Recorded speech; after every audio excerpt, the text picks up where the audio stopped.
17h45 sur France News Radio. L'information avec Romain Lucas. Bonsoir, ravi de vous retrouver pour ce flash d'information de ce vendredi 13 avril 2018. Et à la une de l'actualité, la bataille juridique autour de l'héritage de Johnny Hallyday vient de connaître un important rebondissement. On vous explique tout dans cette édition. Ce vendredi était la 6e journée de grève des cheminots, plus d'infos à suivre. Nous parlerons également du suspens du commentateur Denis Balbir de W9 après une insulte homophobe et du trafic info pour ce nouveau week-end de vacances. Enfin, nous terminerons avec un bref point météo. Après plusieurs semaines de bataille juridique autour de l'héritage de Johnny Hallyday, le tribunal de Nanterre a ordonné aujourd'hui le gel des biens de l'artiste, mais a refusé à Laura et David un droit de regard sur le dernier album de leur père, une décision qui satisfait la défense de Laetitia Hallyday, mais également de Laura Smet, qui n'ont pas décidé de faire appel. Par ailleurs, la chambre de référé au tribunal de Nanterre prononce la mise sous séquestre des revenus tirés des chansons interprétées par Johnny Hallyday et celle des droits d'auteur. Une autre procédure est en cours pour décider de la légalité du testament. L'héritage de Johnny Hallyday n'a donc pas fini de faire parler. Édouard Philippe est actuellement à Notre-Dame-des-Landes aux côtés du ministre de la Défense Gérard Collomb.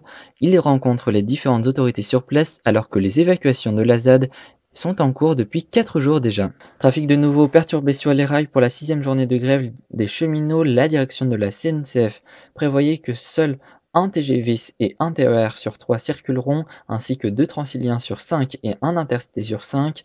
Ce 6e jour de grève des cheminots intervient au lendemain de l'intervention d'Emmanuel Macron sur TF1 qui appelait les travailleurs de la SNCF au calme.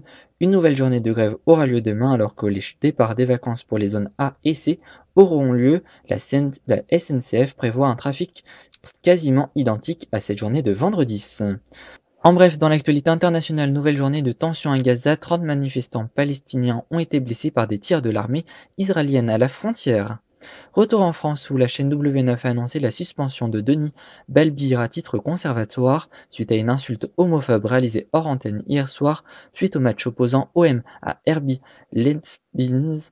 Le journaliste avait lancé, je cite, « Je suis bien content pour ces PD-là, arrogants au match aller, comment ils étaient sûrs de gagner en forêt », fin de citation, des insultes graves et punissables pénalement.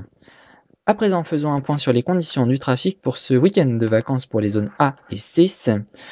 Et Bison Futé voit vert au national dans les deux sens, mais orange dans le sens des départs pour l'Île-de-France. Prudence donc si vous prenez la route. Enfin, on termine avec un bref point météo. Demain matin, le temps sera ensoleillé à l'est et sur les Pyrénées. Dans l'ouest, des nuages seront présents, voire même quelques averses dans le quart nord-ouest de la France.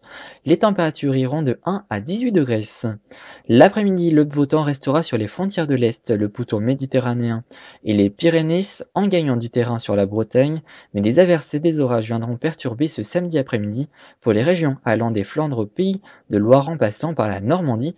Il fera de 12 à 19 degrés. C'est la fin de cette édition. Merci à toutes et à tous pour votre fidélité. Votre prochain rendez-vous, c'est demain à 18h sur Info TV pour le journal de Léandre Patron.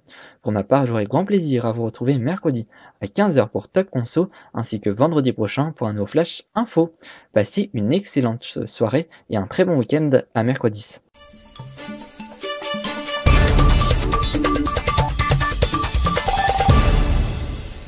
Retrouvez-moi tous les samedis à 18h pour le JT au programme de l'information, mais aussi des rubriques comme les reportages en graphisme, la bourse ou encore la météo.